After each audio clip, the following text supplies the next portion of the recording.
morning-ish. How's life? Hey, Going good. Life's going good. Yeah, very good. good to know it. Good to hear it. Got a little drinky. Nice. Mine says peace. Peace. Says we want peace instead of the debate betrayal that's apparently happening in this chapter. And you have double espresso, which might also be that might be destructive in a debate betrayal. So, what did you think of George's sigil post?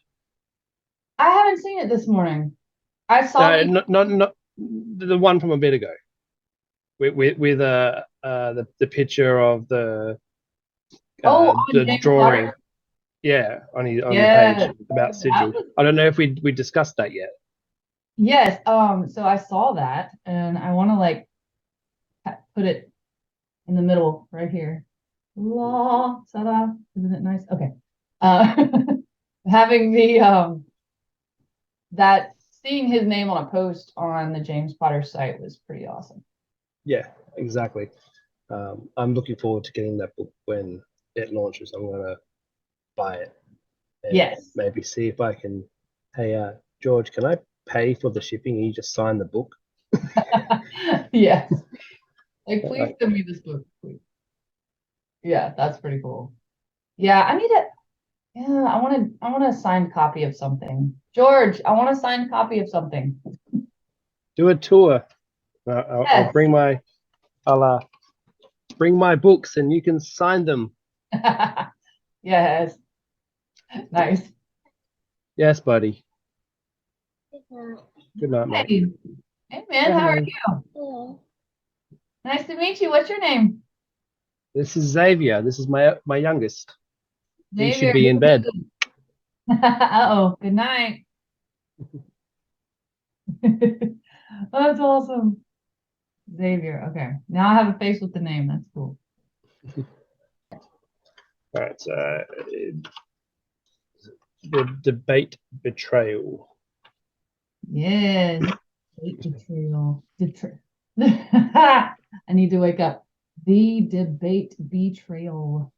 I think I said the debate detail. Close enough.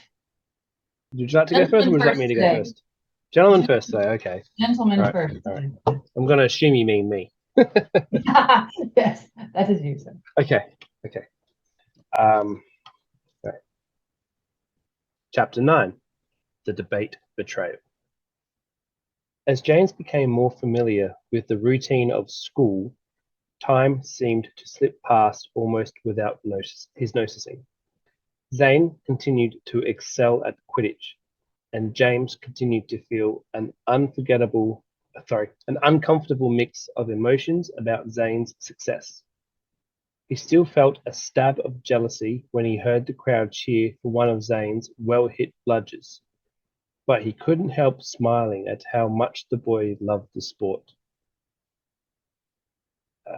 How he delighted in each match, in the teamwork and camaraderie. Also, James was growing increasingly confident of his own broom skills. He practiced with Zane on the Quidditch pitch many evenings, asking Zane for tips on techniques. Zane, for his part, was always enthusiastic and supportive, telling James that he'd definitely make the Gryffindor team next year. Then I'll have to stop practicing with you and giving you pointers, you know, Zane said, flying next to James and calling over the roar of the air. It'd be like consorting with the enemy.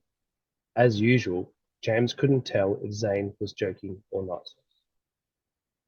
James enjoyed becoming more confident on the broom, but he was surprised to discover that he loved football. Soccer. Tina Curry had divided all of her classes into teams and arranged a casual game schedule for them to play against one another. Many students had grasped the essential concepts of the game and, being competitive at heart, had worked to make the class time matches interesting. Occasionally, a student would forget the non-magical nature of the sport and would be seen frantically searching their pockets for their wands, or simply pointing at the ball and yelling something like, Archeo football, resulting in a general breakdown of the match while everyone laughed. I think that's a good lesson for them. It's like us having, you know, I don't know, a crutch, literally a crutch, and then not needing it, but being like, where is it? Where is it? Exactly. It's good to get rid of crutches when you can. Yeah.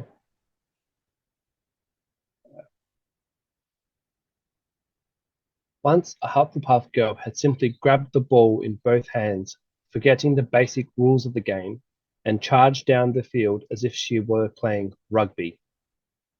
James discovered, rather reluctantly, that Professor Curry's assessment of his skills had been fairly accurate. He was a natural. He could control the ball easily with the tips of his trainers as he zigged and zagged down the field. His ball handling was regarded as among the best of any of the new players, and his scoring rate was second only to fifth-year Sabrina Hildegard, who, like Zane, was Muggle-born and, unlike Zane, had played on Muggle leagues when she was younger. James and Ralph, however, barely talked. James's initial anger and resentment had simmered down to a stubborn aloofness. Some small part of him knew that he should forgive Ralph, and even apologize for yelling at him that day in the Great Hall. He knew that if he'd kept his cool, Ralph probably would have seen the error of siding with his Slytherin housemates. Instead, Ralph seemed to feel it was his duty to support the Slytherins and the progressive element as earnestly as he could. If it wasn't for the fact that even Ralph's enthusiastic support was rather weak-willed and doleful, James would have found it easier to stay angry at him. Ralph wore the blue badges, and he attended the debate meetings in the library, but he did so with such a dogged attitude of obligation that it seemed to do more harm than good. If any of the Slytherins actually spoke to him, he'd jerk upright and respond with manic eagerness, then deflate as soon as they turned their attention elsewhere. It hurt James a little to watch it, but not enough to make him change his attitude towards Ralph. In his room at night or in a corner of the library, James would study the poem he and Zane had seen on the gate of the Grotto Keep. With Zane's help, he had written it down from memory and was confident it was accurate. Still, he couldn't seem to make much of it. All he knew for sure was that the first two lines referred to the fact that the Grotto Keep could only be found by moonlight. The rest was a puzzle. He kept fetching up on the line that read, "Did wake his languid sleep," wondering if that could refer to Merlin. But Merlin wasn't asleep, was he? "Makes it sound like Rip Van Winkle," Zane whispered one day in the library, snoozing away a few hundred years out under a tree somewhere. Zane had to explain the fairy tale of Rip Van Winkle, and James considered it. He knew from hearing his dad's conversations with other Aurors that much of Muggle mythology came from long, distant encounters with witches and wizards. Stories of wizarding lore made their way into Muggle fairy tales, becoming stylized or altered, and grew into legends and myths. Perhaps, James mused, this story of the long sleeper who awoke hundreds of years later was a Muggle echo of the story of Merlin. Still, it didn't get James or Zane any closer to figuring out how Merlin could possibly return after so many centuries, nor did it offer any clues as to who might be involved in such a conspiracy. At night, as he was drifting to sleep, James often found his thoughts returning, strangely enough, to his conversation with the portrait of Severus Snape. Snape had said he'd be watching James, but James couldn't imagine how that could be. There was only one portrait of Snape on the Hogwarts grounds, as far as James knew, and it was up in the headmistress's office. How could Snape possibly be watching James? Snape had been a powerful wizard and a potions genius, according to Dad and Mum. But how would either of those things allow his portrait to see around the castle? Still, James didn't doubt Snape. If Snape said he was watching him, James felt confident that, somehow or other, it was true. It was only after 2 weeks of mulling over the conversation that he'd had with Snape that James realized what struck him most about it. To Snape, unlike James and the rest of the wizarding world, it was a foregone conclusion that James was just like his father, like Potter like son. He had said, sneering. Ironically, though, to Snape, if no one else, this was not precisely a good thing. As the leaves in the Forbidden Forest began to settle into the browns and yellows of autumn, the blue progressive element buttons were augmented by the posters and banners for the first all-school debate. As Ralph had predicted, the theme was re-evaluating the assumptions of the past, truth or conspiracy. As if the words themselves weren't enough, the right side of each banner and poster bore a drawing of a lightning bolt that was enchanted to shift into the shape of a question mark every few seconds. Zane, who according to Petra was quite good at debate, told James that the school debate committee had argued for quite some time about the topic of the first event. Tabitha Corsica was not on the debate committee, but her crony, Philia Goyle, was the committee chair. So in the end, Zane had reported to James, the debate team turned out to be a great example of democracy in action. They argued all night, then she chose. He shrugged wearily. He is very perceptive for an 11-year-old. Yeah, too perceptive. Yeah, that's why he's in Ravenclaw. Maybe he's got like ADD or something like that, and he's able to focus and take in a lot more than what he really should be able to at that age. I appreciate the positive view of ADD in that regard. I think that's affects different people. Some people like don't care about this, but I'm very interested in this, so I'm gonna devour all the knowledge of it. Yep. It's like neurotypical people can't always do that, but if I want to learn about the Dug Bog on Hogwarts Legacy and get all the information about it, I certainly can. It'll all be in my brain for at least a short amount of time. Don't forget to levitate first, then cut them. Yes, good plan. Levioso. Oh, what's that one? Slice. Levioso slice. Levioso and Defendo. Defendo, that's it. Okay. Small Hogwarts Legacy aside. Okay, continue. The sight of the signs and banners, and especially the very unambiguous lightning bolt, made James's blood boil. Seeing Ralph on a ladder finishing hanging one of the banners just outside the door to technomancy was more than he could take. I'm surprised you can reach like that, Ralph, James said, anger pushing the words out. With Tabitha Corsica's hands so far up your backside? Zane, who'd been walking next to James, sighed and ducked into the classroom. Ralph hadn't noticed James until he spoke. He glanced down, his expression surprised and wounded. What's that supposed to mean? He demanded. It means, I think by now you'd have gotten sick of being her little first-year puppet. James already regretted saying anything. The guileless misery on Ralph's face shamed him. Ralph had the mantra down well, though. Your people are the puppet masters, preying on the fears of the weak-minded to maintain the demagoguery of prejudice and unfairness, he said, but without much conviction. James rolled his eyes and walked into the classroom.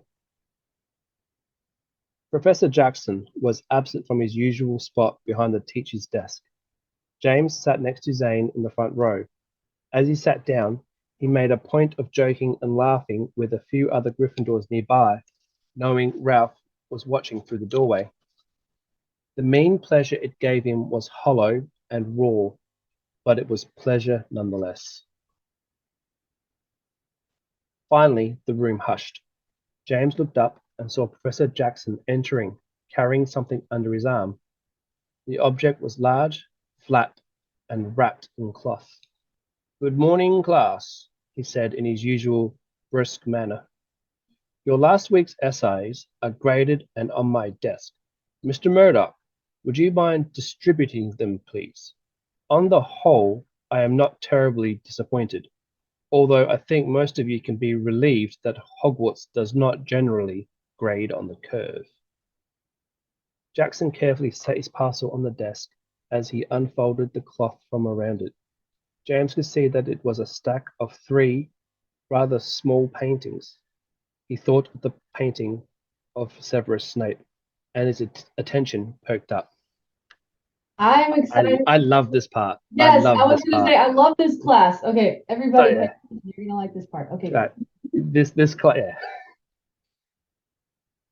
"Today is a day for taking notes, I can assure you," Jackson said ominously.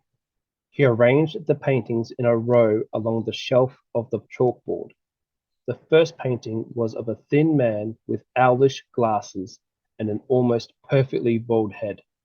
He blinked at the class, his expression alert and slightly nervous, as if he expected someone at any moment to jump up and shout "boo" at him.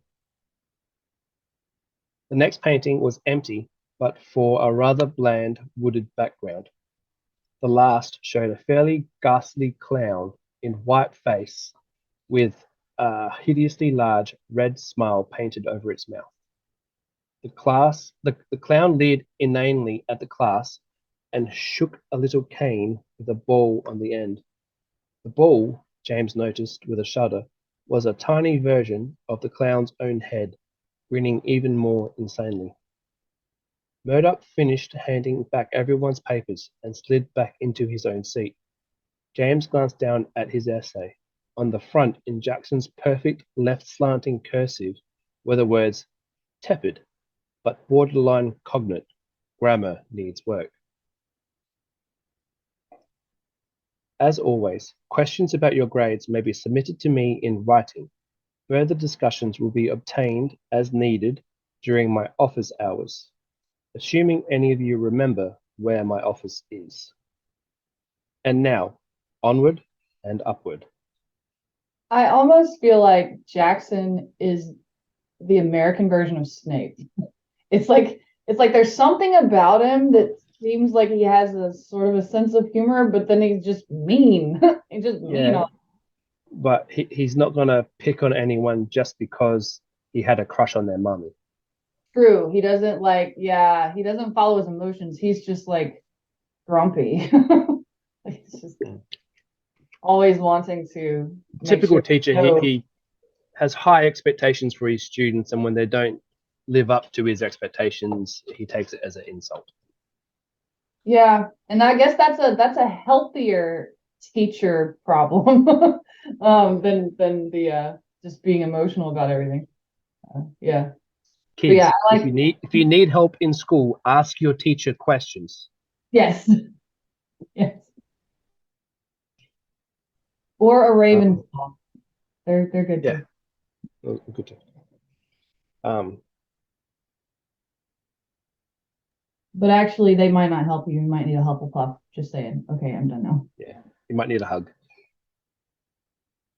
And now, onward and upward. Jackson paced slowly along the line of paintings, gesturing vaguely at them. As many of you will recall, in our first class, we had a short discussion spearheaded by Mr. Walker. He peered beneath his bushy eyebrows in Zane's direction, about the nature of magical art. I explained that the artist's intentions are imbued on the canvas by a magical psychokinetic process, which allows the art to take on a semblance of motion and attitude. Today, we will examine a different kind of art, one that represents life in a wholly different way. Quills scratched feverishly as the class struggled to keep up with Jackson's monologue. As usual, Jackson paced as he spoke. The art of magical painting comes in two forms. The first one is just a more lavish version of what I illustrated in class, which is the creation of purely fanciful imagery based on the imagination of the artist. This is different from Muggle art only inasmuch as the magical versions may move and emote based on the intention and only within the imaginative boundaries of the artist. Our friend, Mr. Biggles here, is an example. Jackson gestured at the painting of the clown. Mr. Biggles, thankfully, never existed outside the imagination of the artist who painted him. The clown responded to the attention, bobbing in its frame, waggling the fingers of one white-gloved hand and waving the cane in the other. The tiny clown's head on the end of the cane ran its tongue out and crossed its eyes. Jackson glared at the thing for a moment and then sighed as he began to pace again. The second type of... I think we found Jackson's weakness. The second type of magical painting is much more precise. It depends on advanced spell work and potion mixed paints to recreate a living individual or creature. The technomantic name for this type of painting is imago-speculum, which means, hopefully, fingers crossed, which means, can anyone tell me? Petra raised her hand and Jackson nodded at her. It means, I think, something like a living mirror image, sir. Jackson considered her answer. Half credit, Miss Morgenstern. 5 points to Gryffindor for effort. The most accurate definition of the term is a magical painting that captures a living imprint of the individual it represents, but confined within the aetus or time frame of the subject's own lifetime.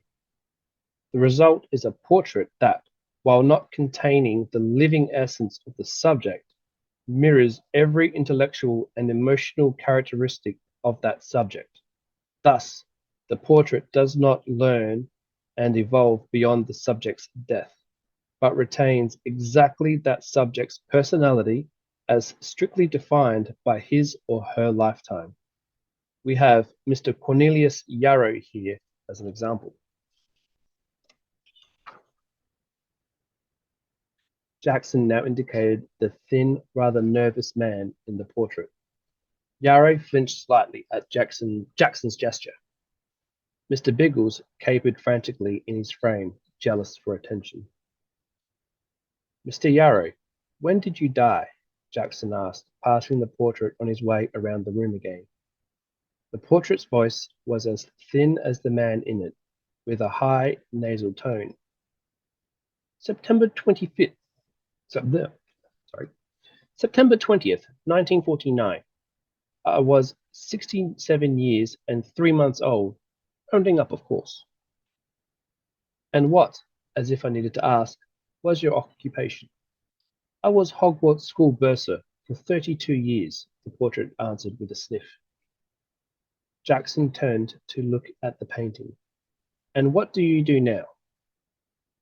The portrait blinked nervously. Excuse me? With all the time you now have on your hands, I mean. It's been a long time since 1949. What do you do with yourself, Mr. Yarrow? Have you developed any hobbies? Yarrow seemed to chew his lips, obviously mystified and worried by the question. Hobbies? No hobbies as such. I always just like numbers. I tend to think about my work. That's what I always did when I wasn't figuring the books. I thought about the budgets, the numbers, and worked them out in my head. Jackson maintained eye contact with the painting. You still think about the numbers? You spend your time working out the books for the school budget as it stood in 1949? Yarrow's eyes darted back and forth over the class. He seemed to feel he was being trapped somehow. Yes, I do. It's just what I do, you understand? What I always did. I see no reason to stop. I'm the bursar, you see. Well, was, of course, the bursar. Thank you very much, Mr. Yarrow. You've illustrated my point precisely, said Jackson, resuming his circuit around the room. Always happy to be of service, Yarrow said a little stiffly. Jackson addressed the class again. Mr. Yarrow's portrait is as some of you probably know, normally hangs in the corridor just outside the headmistress's office, along with many other former school staff members and faculty. We have, however, come into possession of a second portrait of Mr. Yarrow, one that normally hangs in his family's home. The second portrait, as you may guess, is here in the center of our display. Mr. Yarrow, if you please. Jackson gestured to the empty portrait in the center. Yarrow raised his eyebrows.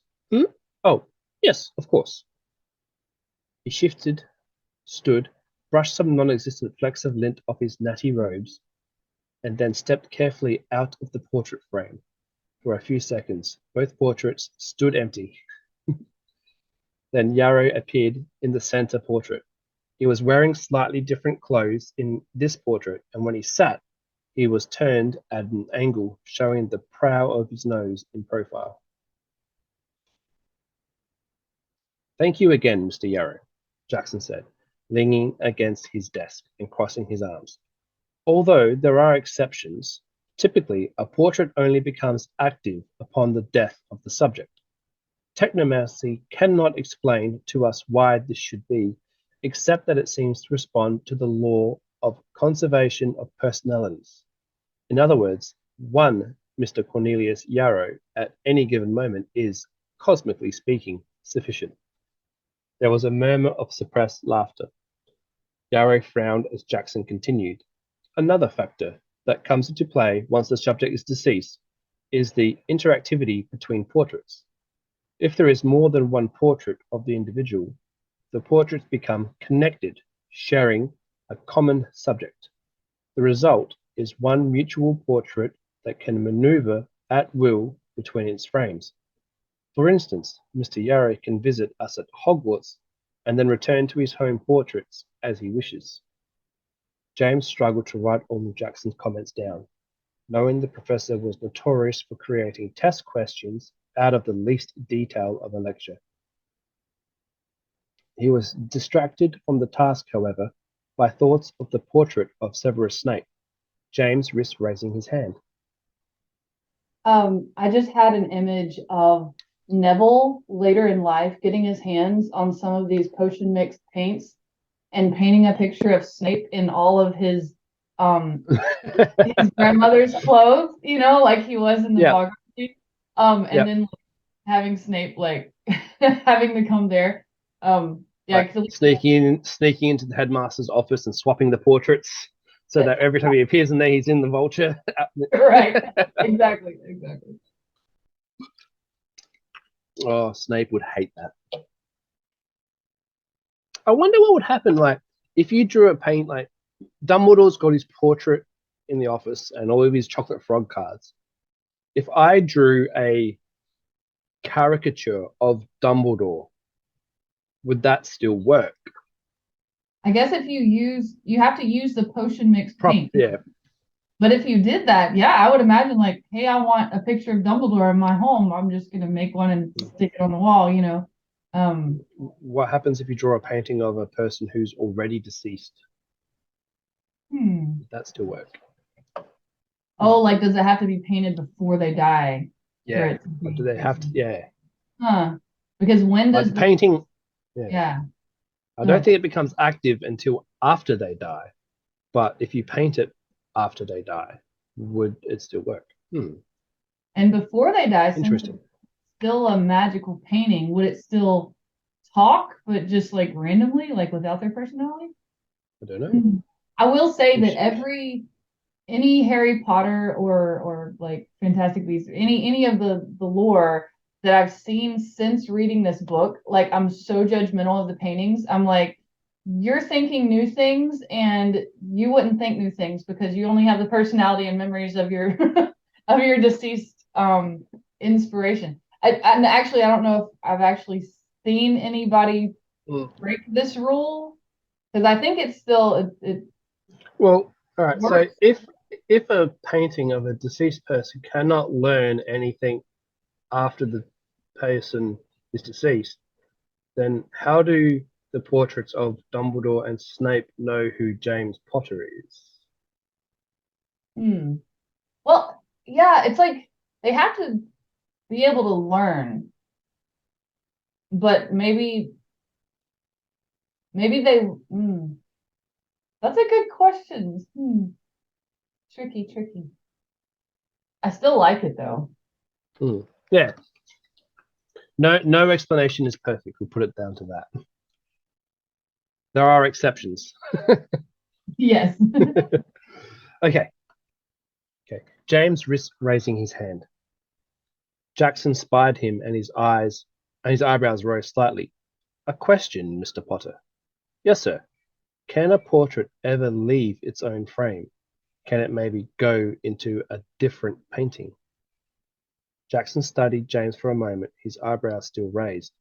Excellent question, Mr. Potter. Let us find out, shall we? Mr. Yarrow, may I beg your service once more? Yarrow was trying to maintain the pose of his second portrait, which was studious and thoughtful, looking slightly away. His eyes slid to the side, looking out at Jackson. I suppose so. How may I be of help? Are you aware of the painting of the rather odious Mr. Biggles in the frame next to you? Mr. Biggles responded to the mention of his name by feigning great shock and shyness. He covered his mouth with one hand and batted his eyes. The tiny clown's head on the end of his cane goggled and blew raspberries. Yarrow sighed. I am aware of the painting, yes. Would you be so kind as to step into his painting for just a moment, sir? Yarrow turned to Jackson, his watery eyes magnified behind his spectacles. Even if that were possible, I don't believe I could bring myself to join his company. I'm sorry. Jackson nodded, closing his eyes respectfully. Thank you. Yes, I don't blame you, Mr. Yarrow. No, we can see, therefore, that while a much stronger magic is required to create the imago Ada speculum, it isn't designed to allow a portrait to enter a painting of a purely imaginary object. It would be, in a sense, like trying to force yourself through a drawing of a door. On the other hand, Mr. Biggles, the clown jumped up expectantly at the mention of its name again, then looked at Jackson with a caricature of intense attention. Jackson spread an arm toward the little frame. Please join Mr. Yarrow in his portrait, won't you? Cornelius Yarrow looked shocked, then horrified, as the clown leapt out of its own painting and into his. Mr. Biggles landed behind Yarrow's chair, grabbing it and nearly rocking Yarrow out of it. Yarrow spluttered as Biggles leered forward, his head over Yarrow's left shoulder. The miniature clown's head came over his right, blowing raspberries into the man's ear. Professor Jackson, Yarrow exclaimed, his voice raising an octave and trembling on the verge of inaudibility. I insist you remove this fevered imagining from my portrait at once. The class erupted into gales of laughter as the clown leapt over Yarrow's shoulder and landed on his lap, throwing both arms around the man's skinny neck. The clown's head cane kissed Yarrow's repeatedly on the nose. Mr. Biggles, Jackson said loudly, that's enough. Please return to your own painting. The clown seemed disinclined to obey. He threw himself on Yarrow's lap and hid elaborately behind the man's chair. Biggles's eyes peeped over Yarrow's right shoulder. Over Yarrow's right shoulder. The miniature head peeped over the left. Excuse me. Yarrow turned and swatted at the clown briskly, as if it were a spider he was loath to touch, but anxious to kill. Jackson produced his wand, a 12-inch length of hickory, from his sleeve, and pointed it carefully at the clown's empty frame. Shall I alter your environment while you're away, Mr. Biggles? You'll need to return to it eventually. Would you prefer to find it stocked with a few more Japanese thorn thickets? The clown frowned petulantly under its makeup and stood. Sulking, it clambered out of Yara's portrait and back into its own frame. A simple rule of thumb, Jackson said, watching the clown give him a very unenthusiastic, nasty look. A one-dimensional personality can merge into a two-dimensional personality's environment, but not the other way around. Portraits are confined to their own frames, while imaginary subjects can move freely into and through any other painting in their general vicinity. Does that answer your question, Mr. Potter? Yes, sir, James answered, then rushed on. One more thing, though. Can a portrait ever appear in more than one of its frames at once? Jackson smiled at James while simultaneously frowning his brow. Your inquisitiveness on the subject knows no bounds, it seems, Mr. Potter. As a matter of fact, that is possible, although it is a rarity. For great wizards whose portraits have been duplicated many times, there have been known to be some division of the personality, allowing the subject to appear in multiple frames at once. Such is the case with your Albus Dumbledore, as you might guess. This phenomenon is very difficult to measure and, of course, depends entirely on the skill of the witch or wizard whose likeness appears in the portrait. Is that all, Mr. Potter? Professor Jackson, sir, a different voice asked. James turned to see Ophelia Goyle near the back, her hand raised.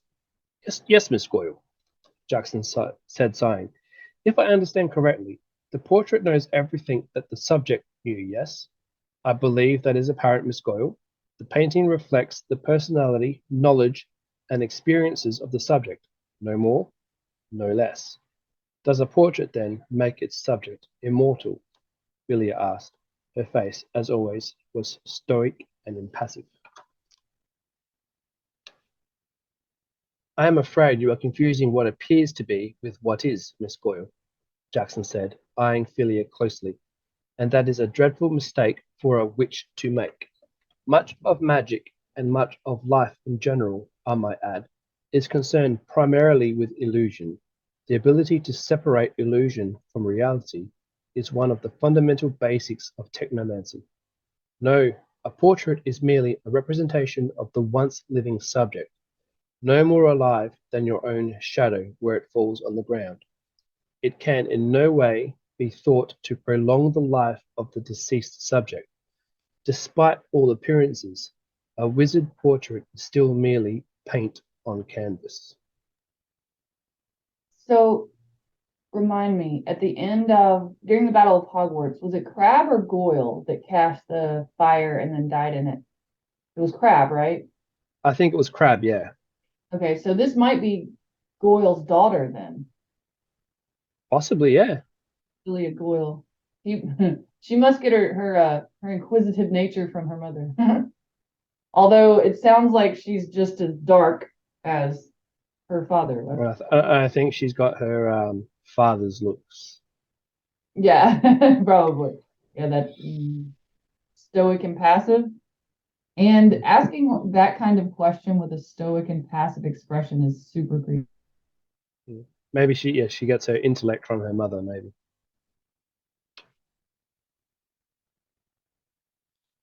As Jackson finished speaking, he turned toward the painting of Mr. Biggles.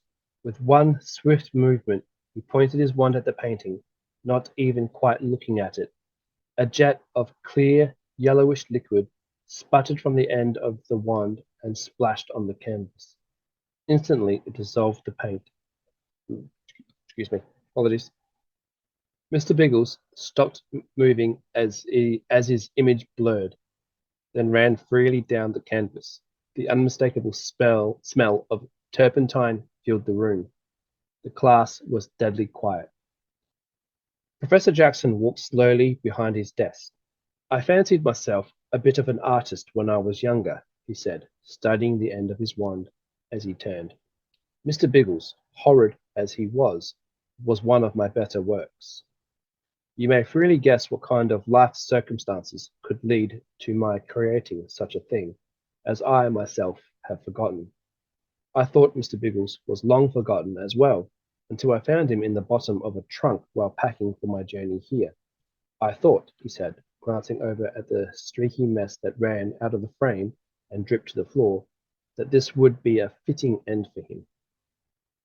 Jackson sat down at his desk, carefully laying his wand on the blotter in front of him. And now, class, what technomantic truth can we derive from what I've just illustrated? No one moved, then a hand raised slowly. Jackson inclined his head. Mr. Murdoch. Murdoch cleared his throat. Don't try to be an artist if you're supposed to be a technomancy teacher, sir. Cheek. That wasn't quite what I had in mind, Mr. Murdoch, but that is inarguably true as well. No, the truth I was illustrating is that while a wizard's painting, portrait or otherwise, is indeed still merely paint on canvas. Jackson's gaze searched the class, then settled on James. Only the original artist can destroy his painting. No one or nothing else. The canvas can be slashed, the frame destroyed, the bindings cut, but the painting will endure. It will continue to represent its subject no matter what happens to it. Even in 100 pieces, only the original artist can destroy that connection, and once he does, it is destroyed forever. I feel like this is a perfect opening to like a horror movie. A horror story with a painting that's been slashed or burned or something. Hasn't he actually got a horror story? There's a hint of this later in James Potter, but I don't think that it's. I don't know if I've seen a separate story with it. I'll do some research after, but I'm pretty sure like it's got, is it River House? Oh yeah, he has some horror stories. Horror, yeah, he's got some. But there's one. I don't know. I'm probably getting confused. It's got a portrait, a picture, a painting in front of it. Yeah, it's the River House. The River House does. It is based on a painting. It's a really good book, by the way. River House. I point the wrong way. This book right here. Yeah, I need more GN Lippert books. Yes, I have these 5 plus Girl on the Dock and Ruins of Camelot. Well, even the books that are not related to James Potter, sometimes characters creep in and you realize like they're all connected. Like even the ones that are outside of the universe, like something really will pop up. Yeah, you have to keep reading everything as I can manifest.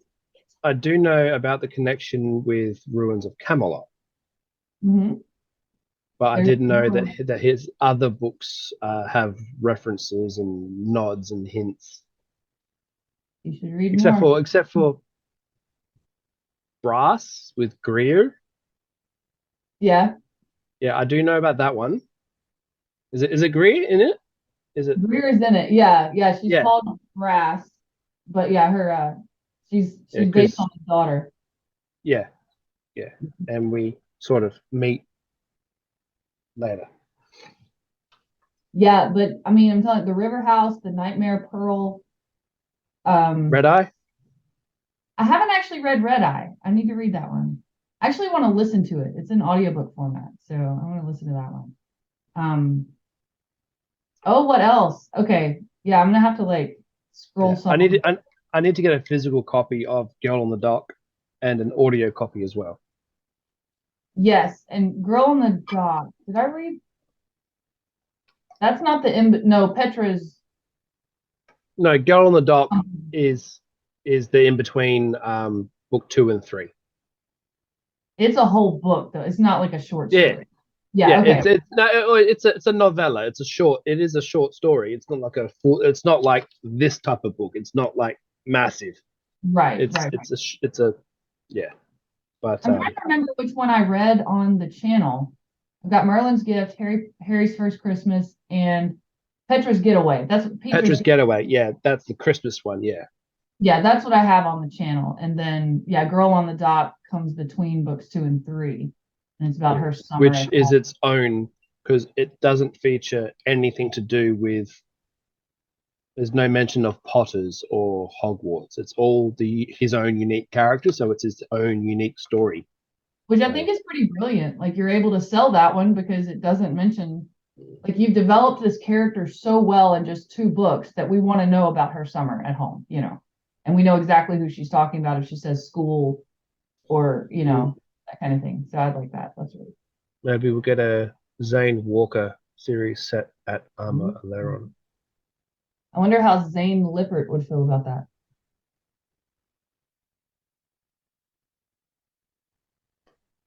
As the class was dismissed, James couldn't help slowing as he passed the destroyed painting of Mr. Biggles. The clown's face was nothing more than a muddy grey blur in the centre of the canvas. Squiggly streaks of paint ran over the bottom edge of the frame, puddled in the chalk tray, and dripped onto the floor, making a drab spatter of white and bloody red. James shuddered and then walked on. He thought he'd never look at another wizard painting the same way. As he made his way to his next class, he passed a painting of several wizards gathered around a gigantic globe. Ironically, James noticed that one of the wizards, a severe man with a black moustache and glasses, was watching him closely. James stopped and leaned in. The wizard's stare became stonier, his eyes piercing. "You've got nothing to worry about," James said quietly. "I don't even know how to draw. Art is Zane's department." The painted wizard grimaced at him, annoyed as if James had entirely missed the point. He had made a harumphing noise and pointed in the direction James had been walking, as if to say, "Move along, nothing to see here." James resumed his walk to Charms class, musing idly about the wizard in the painting. He looked familiar, but James couldn't quite place him. By the time he entered Professor Flitwick's classroom, James had already forgotten the little painted wizard and his piercing stare. I love it. I love that when it's said, well, first of all, I don't know who in their life has ever said harumph. A harumph. Like where did the where'd that come from? But also when it said he resumed his walk to Charms class, I was like, I know how to get to Charms class. Just follow the yellow diamond. That's how you get there. Or the yellow Hogwarts crest shape. Revelio. Yeah, that works too. Yes. Bing. I love it. I love this game. Mm-hmm. Something I keep thinking of from one of our earlier videos. For some reason, I was in the hallway when we were painting, and I heard the I don't know, whatever the noise was that you made when you were talking about Mary Poppins. Mm-hmm. And it was punting across the Thames. Yes, like I want to play that in a loop because it's just that. Exactly. I think about that a lot. It's like it's funny. All right. Here we go. Bloop, bloop. The day of the much ballyhooed first school debate came, and James was surprised at how many people were planning to attend. He had assumed debates were typically stodgy little affairs attended only by the teams themselves, some teachers, and a handful of the more academically minded students. By lunch that Friday, though, the debate had generated the sort of boisterous tension that accompanies certain Quidditch matches. The one thing that seemed to be missing, however, was the joking taunts between the supporters. Thanks to the carefully worded banners and signs advertising the debate, the student population had been rather evenly divided between two worldviews that it seemed were not compatible on any level. The result was a sullen tension that filled the silences where jests and competitive taunts might otherwise have been. James had not been seriously considering attending the debate. Now, you're smiling. No? Okay. James had not been seriously considering attending the debate. Now, though, he realized that the outcome of the event would very likely affect the entire culture of Hogwarts. For that reason, he felt an obligation to go, as well as a growing curiosity.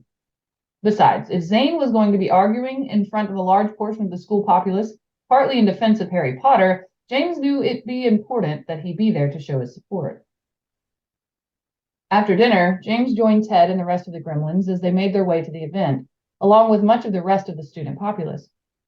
The debate was held in the amphitheater, where the occasional play and concert were usually performed. James had never been in the amphitheater before. The open-air seating area, carved out of the hillside behind the East Tower, descended in steep terraces down to a large stage. I'm like obsessed with this game, Hogwarts Legacy, and now I'm like, oh, I'm totally going to go behind the East Tower and see if I see an amphitheater. Yeah, okay. It'd be interesting. Yeah. But if so, they would be stealing from George. So yeah, I've actually had that thought as well. Well, what if one of the game designers had actually read this series and snuck in some subtle something, like right. go around and you see like the rotunda. Oh yeah. With the you know what I'm yeah.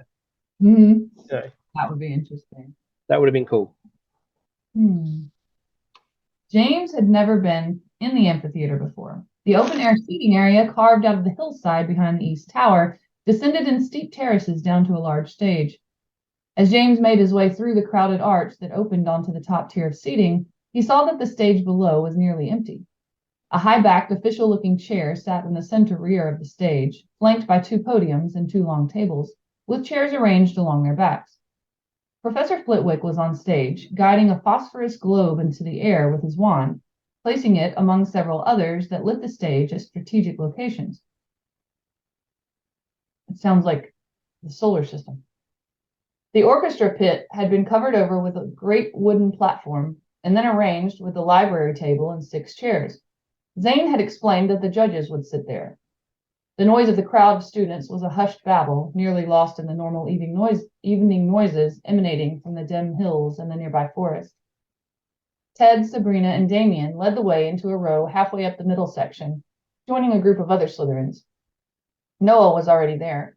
He waved at James as they found their seats.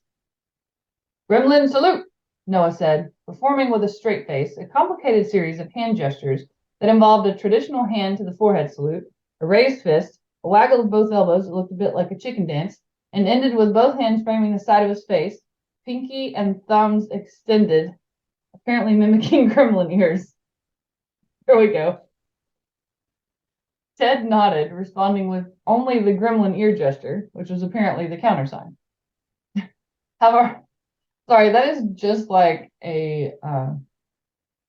I feel like Ted, to me, is more of George and Fred's like relative than even more than Remus's son. Or it's I don't know. I could see him taking after his mom too.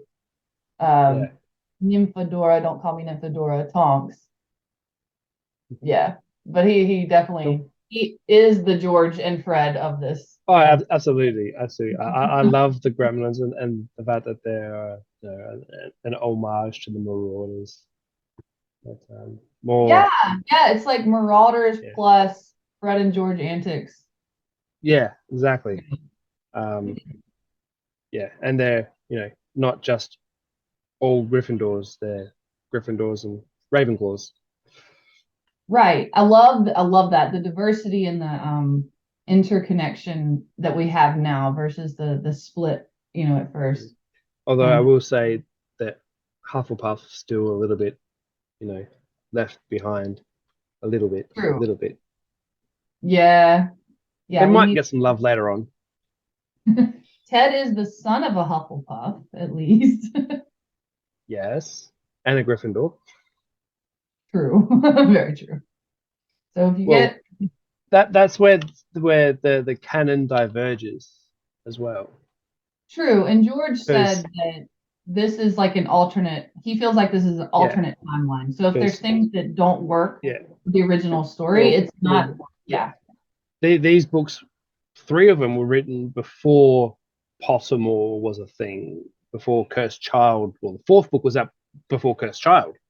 So Wow. we didn't know that Teddy, well, his actual name's Edward, by the way. It's not Ted. We didn't know he was a Hufflepuff. So Oh, right. yeah, Yeah. so So in this I story, think yeah. George has obviously gone. He's going to follow in his father's footsteps and become a Gryffindor. Right, right. I like that. I like that though. I like that he started writing so quickly after Yeah, finishing exactly. books for himself. Yeah. Like, The passion there is awesome. well, in 4 years' time, this book is like 20 years old. Wow. Yeah, Yeah. this book was out and written, according to all my research, was done in 2007. Hmm. So That's why I yeah, count it as my canon. yeah, I'm exactly. It's yeah, me too. This is yeah. And I mean, no hate to any of No, the following things that they did with Harry Potter, but this, I read this and I was like, yep, this is it. I'm yeah, going to, exactly. I felt the same. that's awesome. Okay, okay. I shall continue.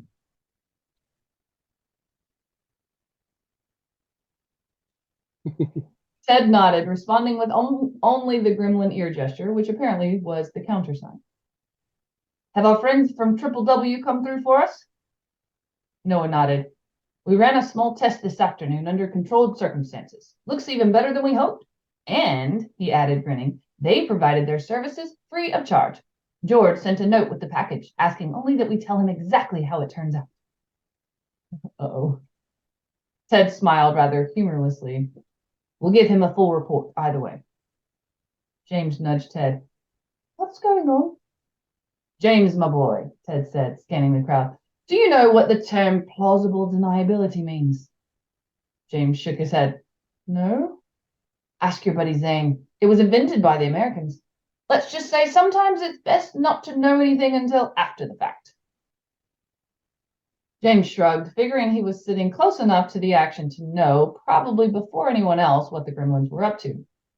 Someone nearby had a small wireless tuned to the Wizarding wireless network.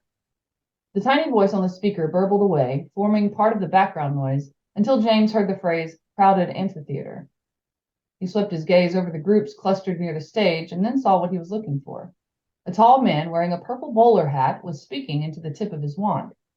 The cadence of his speech blew small, smoky puffs of the end of his wand, the puffs forming the shapes of words as they floated through the air. On a small table near the man was a machine that looked somewhat like an old-fashioned record player with a huge funnel. The wispy word shapes were sucked into the funnel as fast as they flowed off the man's wand. James had never seen a magical broadcast in action. He read the words the wizard was speaking a second before they were broadcast to the nearby wireless. Okay, now his voice, what did he say? The cadence of his speech. Oh, okay. The curious and the contentious alike seem to have gathered in droves for tonight's contest, the announcer said, illustrating the ongoing debate all around the wizarding world these days as doubts about ministry policy and aura practices meet questions regarding recent magical history. Tonight, via this special broadcast of Current Wizards Newswatch, we will see what one of the country's foremost centers of magical learning thinks of this divisive issue. I'm your host, Myron Magical, speaking on behalf of tonight's sponsors, Wimnot's Wand Polish and Enchant Enhancer. Better spells come from a Wimnot wand. We'll be right back for opening comments after this important message. The announcer twirled a finger at an assistant. The announcer twirled a finger. The announcer twirled a finger at an assistant who plugged the funnel with a large plunger, then spindled a record into the device. A commercial for Wimnot Wand Polish began to play on the nearby wireless. James had been concerned about the debate being broadcast to the wizarding world at large, but then decided it was better than having it parsed and reported in bits by someone like Rita Skeeter. At least this way, all the arguments would be heard in their entirety. He could only hope that Zane, Petra, and their team would argue well against Tabitha Corsica and her carefully woven agenda of doubts and half-truths. Just as the commercial on the nearby wireless ended, Benjamin Franklin approached the left side podium on stage. On the wireless, the announcer's voice spoke in a hushed tone. In a daring turn of events, the Chancellor of the American Wizarding School, Alma Alaron, Benjamin Amadeus Franklin, has been asked to officiate tonight's debate. He approaches the podium. Good evening, friends, students, guests, Franklin said, foregoing his wand and raising his clear tenor voice. Welcome to this Hogwarts inaugural all-school debate. My name is Benjamin Franklin, and I am honored to have been chosen to introduce tonight's teams. Without further delay, will teams A and B take their places on stage? A group of 10 people stood from the front row. The group split, half ascending the stage on the right side and half on the left. They filed into the chairs behind the two tables as Franklin introduced them. Team A consisted of Zane, Petra, Jennifer Tellis, a Hufflepuff named Andrew Halbert, and an Alma Alaron student named Gerald Jones. Team B was, not surprisingly, mostly 5th to 7th year Slytherins, including Tabitha Corsica, her crony, Tom Squallis, and 2 others, Heather Flack and Nolan Beetlebrick. The 5th person at the table, and the only one younger than 15, was Ralph. He sat in his chair as rigid as a statue, staring at Franklin as if he was hypnotized. Tonight's debate, Franklin continued, adjusting his square spectacles, as can be assumed by the turnout and the press coverage, deals with subjects both weighty and far-reaching. It has been said that dissent is the greatest expression of freedom, and that debate and discourse are the fuel for a right-thinking populace to maintain a fair government. These are the axioms that define us, and tonight we will see them in action. Let us all assume an attitude of respect and reason, regardless of our own opinions, so that what flows tonight does so in a manner befitting this school and all who have passed through its halls. No matter the outcome, Franklin turned at this point, acknowledging the 2 debate teams on either side. Let us leave here as we entered, friends, classmates, and fellow witches and wizards. There was a round of applause, which James thought sounded rather more perfunctory than appreciative. Franklin produced a paper from his robes and examined it. As was determined earlier this evening by lots, he called in an official voice, Team B is first to offer opening statements. Miss Tabitha Corsica, I believe, will represent. Miss Corsica? Franklin backed away from the podium, taking a seat in the high-backed chair at the rear center of the stage. Tabitha approached the left podium, her hands empty. She smiled her wonderful smile at the crowd, seeming to take every person in one by one. Friends and classmates, teachers and members of the press, may I be so bold as to begin by pointing out that the remarks of our esteemed Professor Franklin, in fact, represent the very heart of the error that underlies our discussion tonight. The crowd reacted with something like a mutual gasp or sigh of anticipation. Tabitha took the moment to turn and smile at Benjamin Franklin. With apologies and respect, Professor. Franklin seemed entirely unperturbed. He raised a hand to her, palm up, and nodded. Do tell, the gesture seemed to say. Of course, decorum and respect must rule the day during a discourse like this, Tabitha said, returning her attention to the audience. In that respect, we couldn't agree more with the professor. No, the error lies in Professor Franklin's last sentence. He encourages us, most of all, to remember that we are all, in the end, fellow witches and wizards. Friends, is this the essential basis of our identity? If so, then I contend that we are the worst of tyrants, the lowest form of bigot. For are we not, beneath the wands and the spells, more human than witch or wizard? To allow ourselves to be primarily defined by our magic is to deny the humanity we share in common with the non-magical world. Worse, it relegates by omission the rest of humanity to a status both lower and less important than our own. Now, I do not describe these prejudices to Professor Franklin in particular. These prejudices are as ingrained into the methods and manners of current wizarding policy as magic is ingrained into a broomstick. It is not the innate belief of the magical world that Muggle humanity is inferior to our own, but it is the unfortunate and inevitable result of current ministry policies. Our argument tonight is that the assumptions of the current ruling class have led to this prejudice. Those assumptions are threefold. The first is that the law of secrecy is a necessary safeguard against a Muggle world supposedly incapable of dealing with our existence.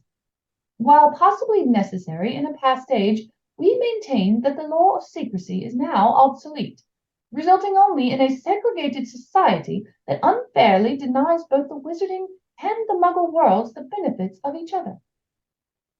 The second assumption is that history proves the idea that magical Muggle Congress can only result in war.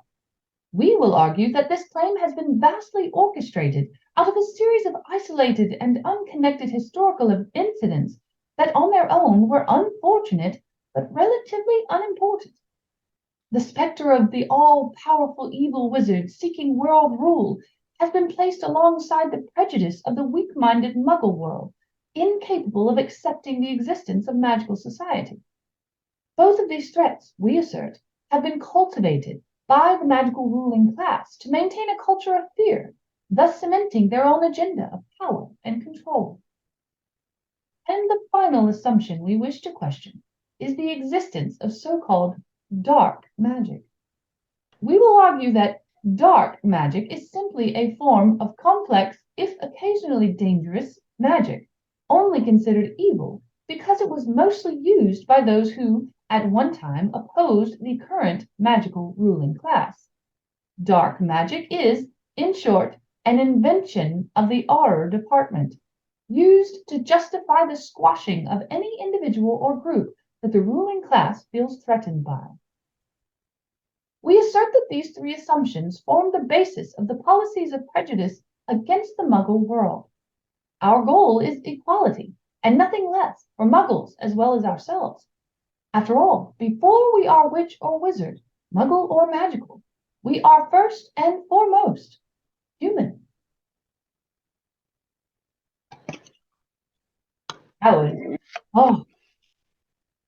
Yeah.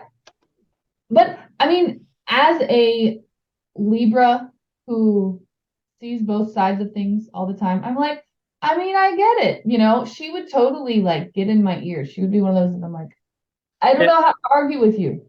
I see. I get first and foremost, are we not human? I agree with that part. But I'm like, there's wizards entering my politics.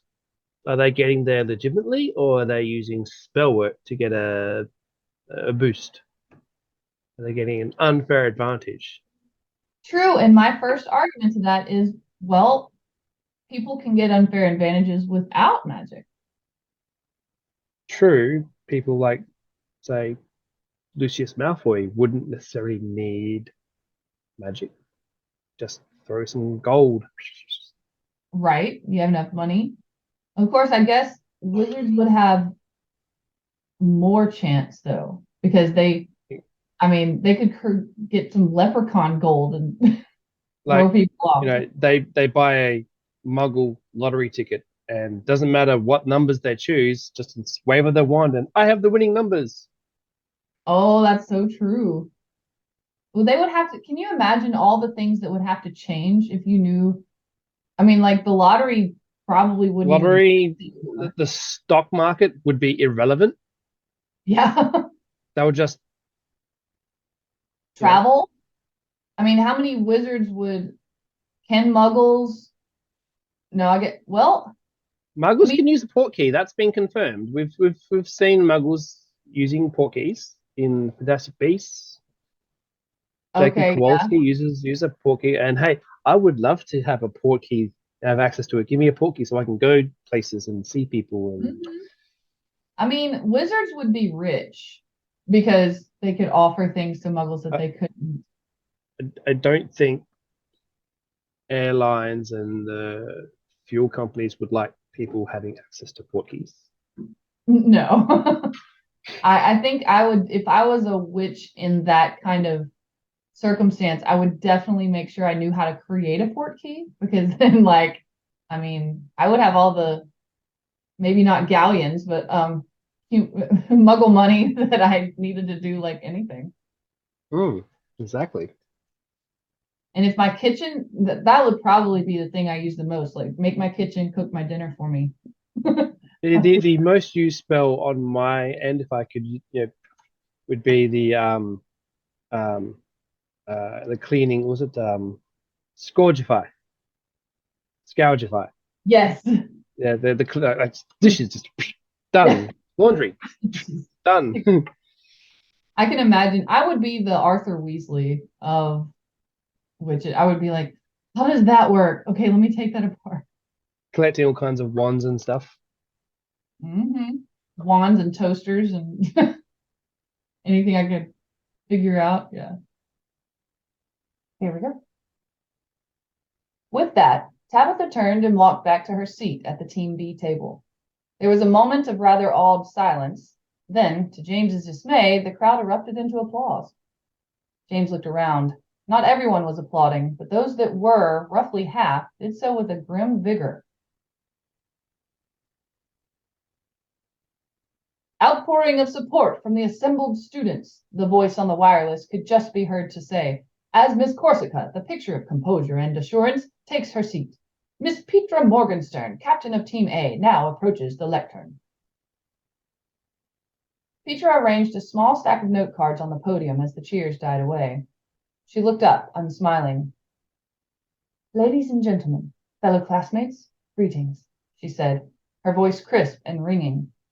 Oh, ringing. Oops. Ladies and gentlemen, fellow classmates, greetings, she said, her voice crisp and ringing.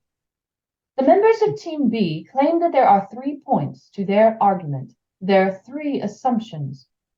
Team A will argue that there is, in actuality, only one assumption that is valid for debate tonight. Their other 2 arguments being completely dependent upon it. That assumption is the notion that history, as a science and as a study, is not reliable. Team B must convince us that history, rather than being trustworthy, is a complete fabrication, woven by the whims and deliberate manipulations of a small group of incredibly powerful ruling witches and wizards. These ruling individuals must be powerful indeed, because the history they have allegedly invented is, in fact, still in the memory of many of us living today. Our parents and grandparents, our teachers, and yes, our leaders. They were there when this supposedly fabricated history took place, much of it right here on these very grounds. Using the logic of Team B, the Battle of Hogwarts either never occurred or occurred so differently as to be completely meaningless. If this is so, then we may well argue that there are other assumptions, such as the assertion that there is no necessity for the law of secrecy and that dark magic is an invention of the horror department. If, however, the historical record of the rise of the Dark Lord and his bloody quest for power and dominion over the Muggle world can be shown to be accurate, the rest of Team B's claims fall as well. Thus, we will spend our energies on that argument only, with apologies to Team B.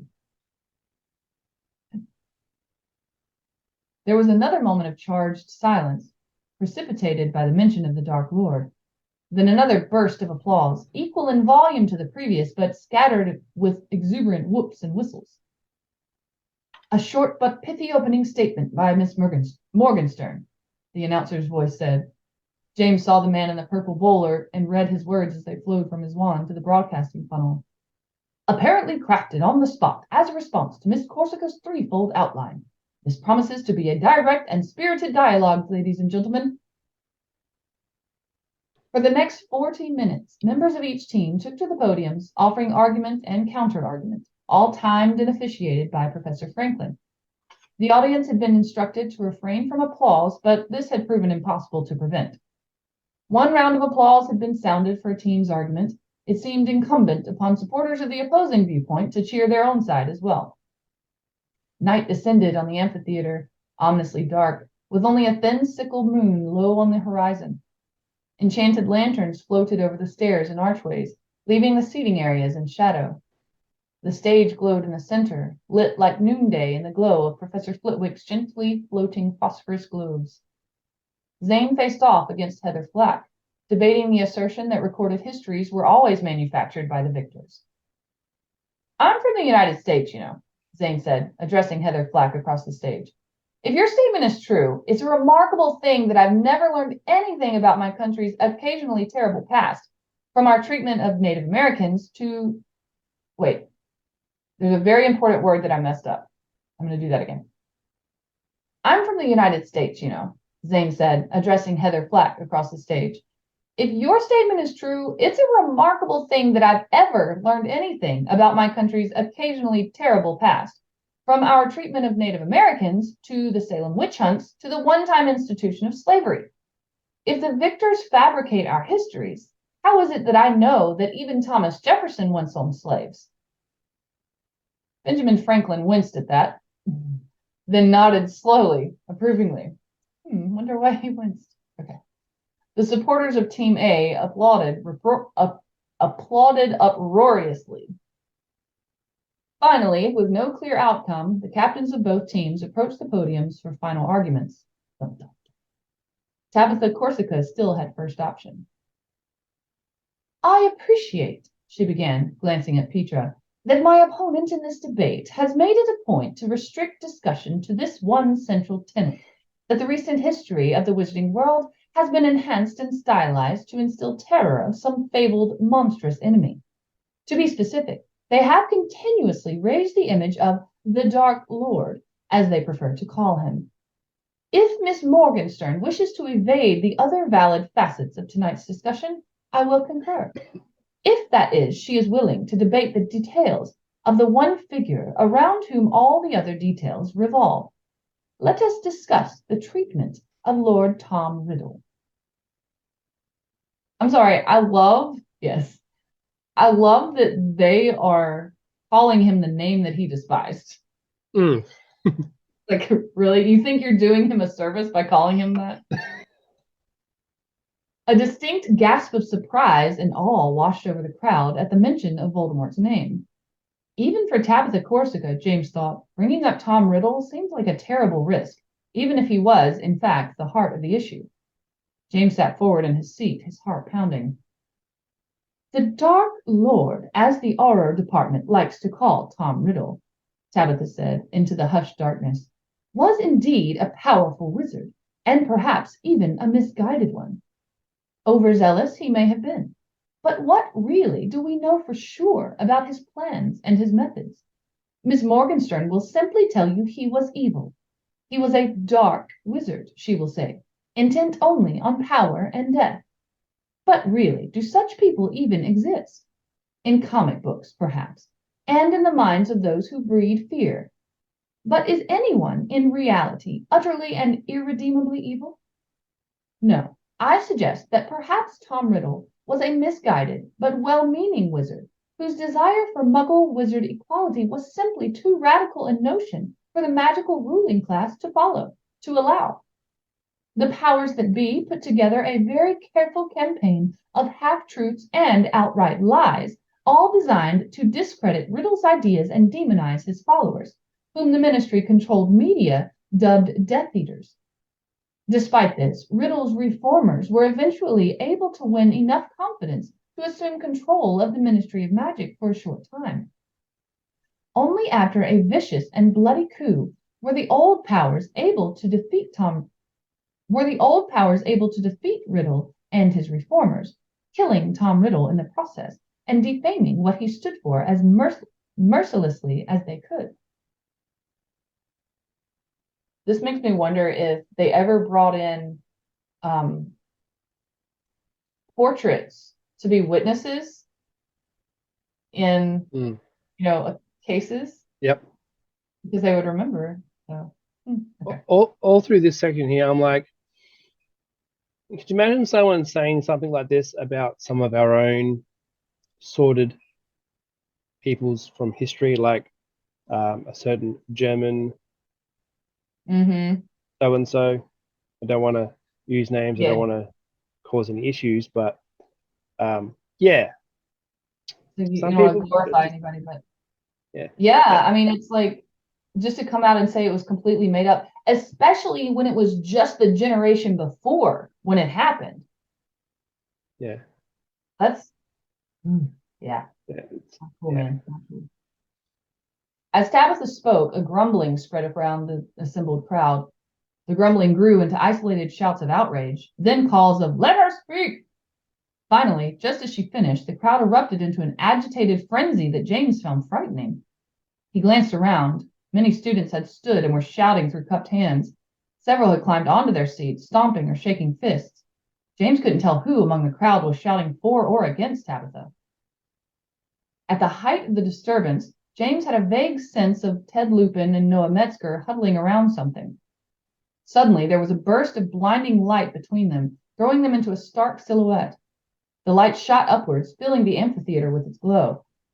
At about 100 feet, the ball of light exploded into a million tiny lights. The crowd hushed, bewildered, every eye tilted up. The tiny lights swam together, forming shapes. There was a collective gasp as the lights formed the huge shape of the legendary Dark Mark, a skull with a snake squirming out of the mouth. Then, almost instantly, the shape was overwhelmed by a stylized lightning bolt shape. The lightning bolt seemed to strike the skull, which bit the snake in half. The front half of the snake rolled over dead, its eyes turning to little crosses, and then the skull broke in half. The lightning bolt vanished as a sign popped up out of the broken skull. "You'll laugh your skull off at Weasley's Wizard Wheezes, Diagon Alley and Hogsmeade locations. Custom orders our specialty." Wow. Wow. Cheeky. I totally forgot about that part.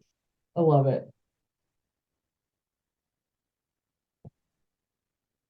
There was a long, silent moment of complete bewilderment as everyone stared up at the glittering letters. Then the letters broke apart and fell, showering prettily into the amphitheater. There was a titter of laughter somewhere.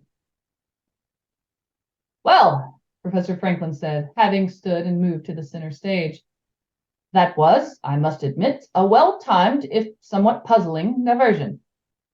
There was some scattered, embarrassed laughter. Slowly, people began to resume their seats. "That was perfectly timed."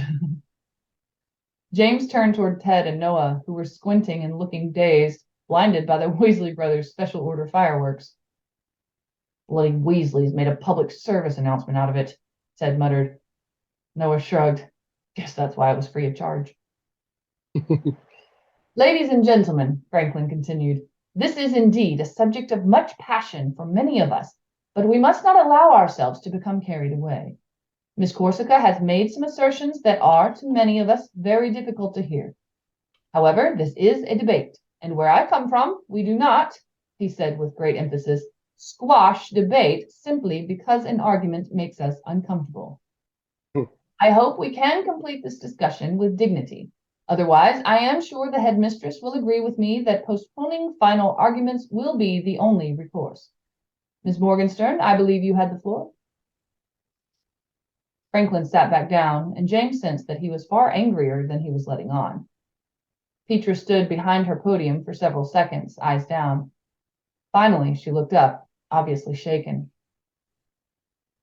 "I admit, I don't know quite where to begin in responding to Miss Corsica, in responding to Miss Corsica's frankly incredible hypothesis. The Dark Lord was not merely evil because it was convenient. Okay, let me start this over.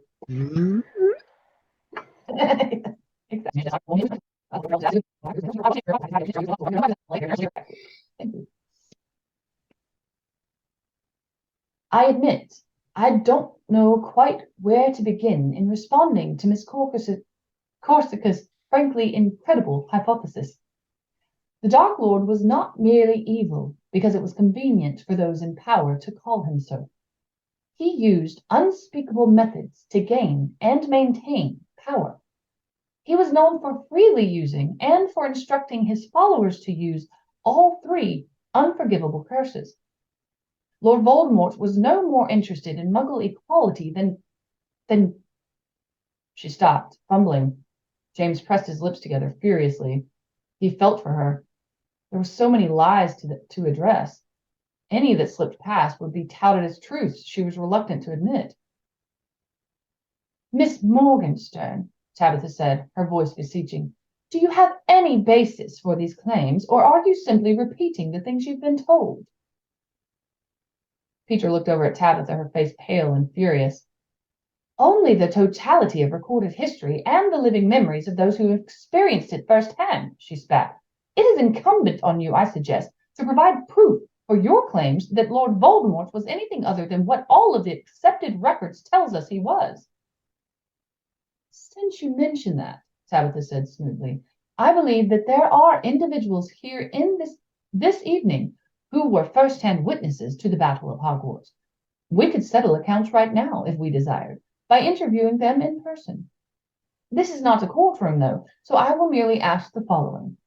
Can anyone in attendance, anyone who was there at the battle, deny that Lord Tom Riddle himself stated for all to hear that he deplored the loss of any blood in battle? Can anyone deny that he pleaded with his enemies to meet with their leader personally so that violence could be avoided? Okay. I mean, yeah. Homer strangling Bart. Homer strangling Bart.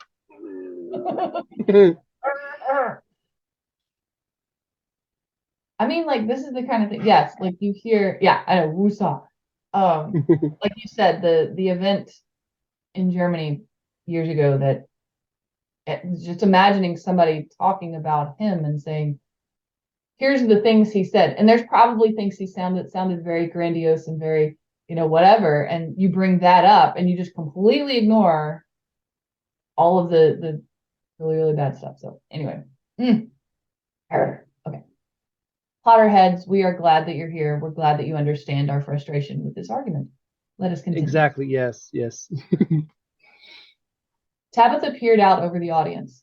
There was perfect silence, but for the distant drone of the crickets and the creak of wind in the trees of the forbidden forest. No, none deny it because it is the truth, she said, almost kindly. Many died, of course, but it is a matter of fact that many more died than Lord Tom Riddle desired, all because those who opposed him could not bear for him to be known as anything other than a murderous madman. Petra had regained her composure. She spoke now, clearly and strongly. And is it the act of a peace-loving reformer to seek out and personally murder the family of an infant, then attempt to murder the infant as well? You speak of Harry Potter, then, Tabitha said, not missing a beat. The man who, ironically, happens to be the head of the Auror department. You deny it is true, then? I deny nothing. I simply question and challenge. I suggest only that the truth is far more complex, a far more complex thing than we have been allowed to believe. I submit that allegations of cold-blooded murder and attacks on children, all of which are rather conveniently unprovable, factor very well into the doctrine of fear that has ruled us these past 20 years. How dare you? James heard his own voice before he realized he'd meant to speak. He was standing, pointing at Tabitha Corsica, trembling with rage. How dare you call my dad a liar? That monster killed his parents. My grandparents are dead because of him. And you stand there and tell us that it's some sort of made-up story. How dare you? His voice cracked. I'm sorry, Tabitha said, and her face was indeed a portrait of compassion. I know you believe that is true, James. Professor Franklin had stood and was moving forward, but James shouted again before Franklin could speak. My dad killed your great hero, he called, his eyes blurring with tears of rage. The monster tried to kill my dad twice, the second time because my dad gave himself to him. Your great savior was a monster, and my dad finally defeated him. Your father, Tabitha said, her voice rising and becoming stern, was a half-rate wizard with a good PR department. If it wasn't for the fact that he'd been surrounded by greater wizards than himself at every turn, we wouldn't even know his name today. At that. Yeah, that part's sort of, that part maybe there's a grain of truth there somewhere. Yeah, a little bit. At that, the crowd exploded again, angry outbursts and shouts filling the space like a cauldron. There was a clatter on stage. James looked and saw that Ralph, who'd never even spoken, had jumped up, knocking over his chair.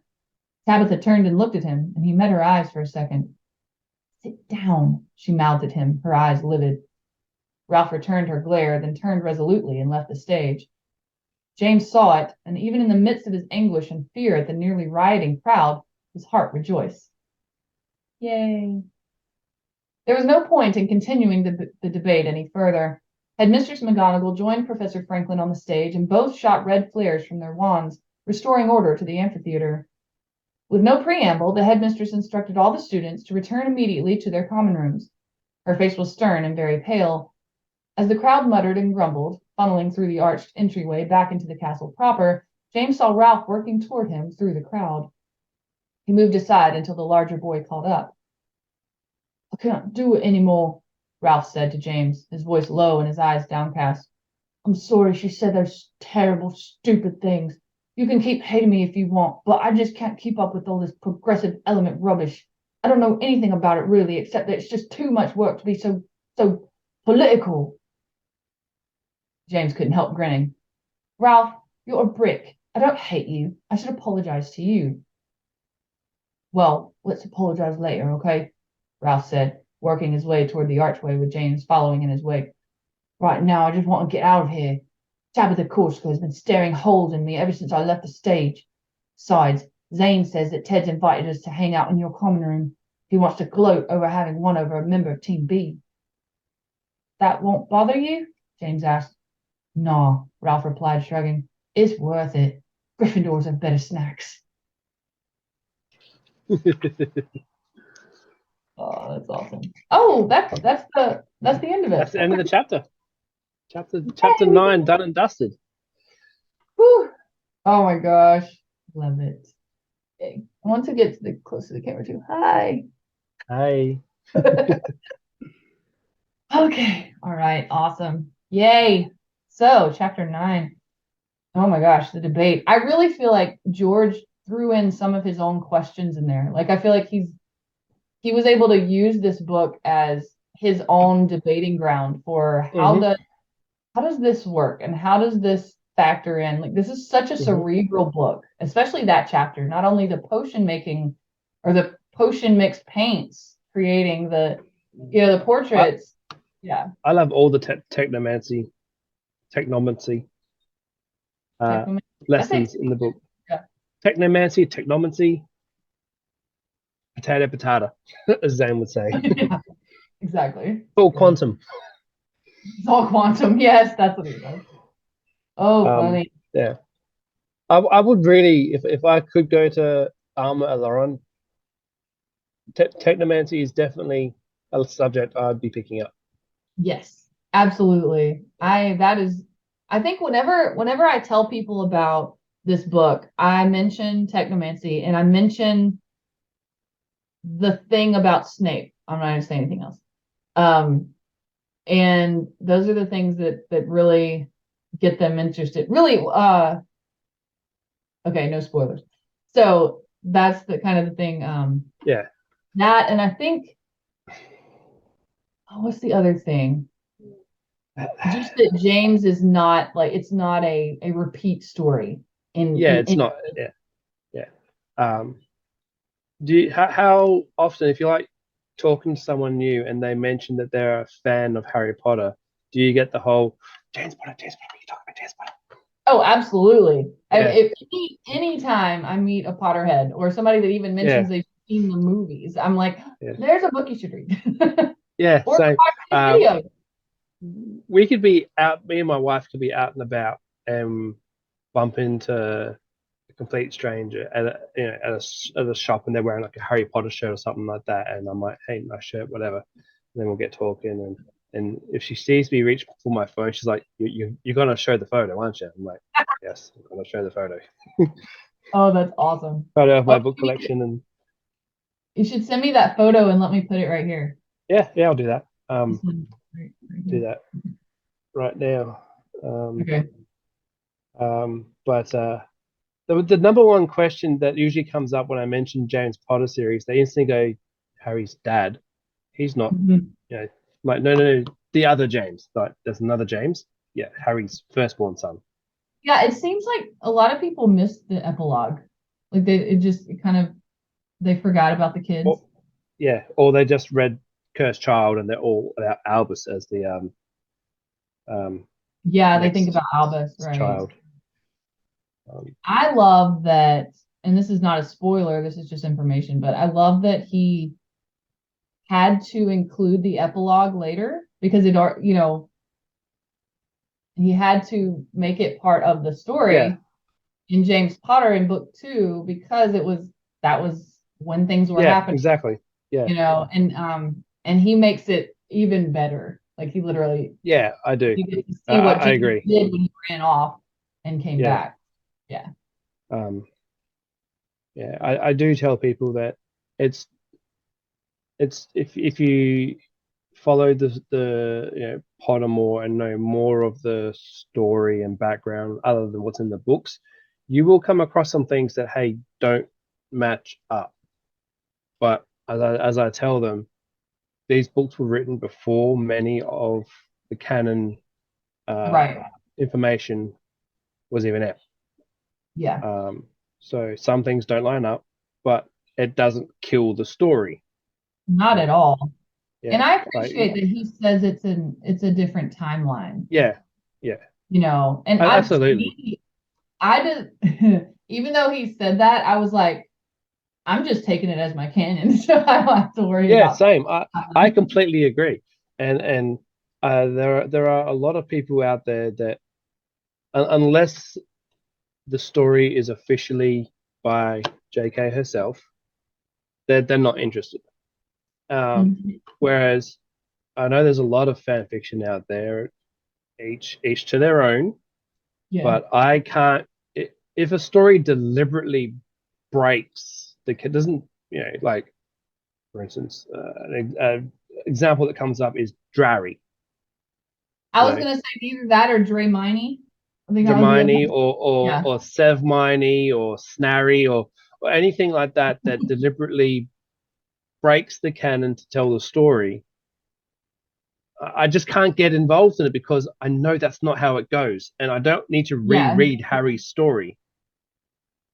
Um, uh, but a lot of people like venturing into the what if. And I think maybe that's what throws me off because I know that I've read a little bit of fan fiction, but this one just like latched me in. And Yeah, I realized what I liked about it was how it kept like every little yeah, bit of, lore that yeah. it could. It didn't just change Harry's story. Harry's story is done and dusted. This is James's Yeah. story. That there is a few deviations to the canon, but nothing just outright breaks the canon. And it makes so much I sense to me that Harry would yeah, be an international, would be like an R, the head of the R department. He travels hmm, internationally. Like that makes total sense coming from where he did to me. yeah, You exactly, know, exactly. if he didn't, Um, assuming that he got some good either natural therapy somehow, like having kids and things helped him. Otherwise, I think yeah, he might have been a little too traumatized from everything that happened as a kid to jump into being an R, a healthy one. But if somewhere in there, he was able to kind of heal from what happened at that time, yeah, I could see him being a really good leader and a really good R. R. yeah, That's really hard for me to say. and definitely a really good father as well. Yeah. You know. I'm interested to see Jenny as a mother. Like, did she just become Molly? Or, is she a little less screamy? Well, my friend, I guess I need to go eat breakfast now. How about Yeah, you? and I need to go to bed. All Yes, right. Sounds like it's a tired. plan. I'm tired and gonna be up in a few hours. So yes. All right. Well, you have a good one. All right. Until next time. See you next time. See you later. Bye.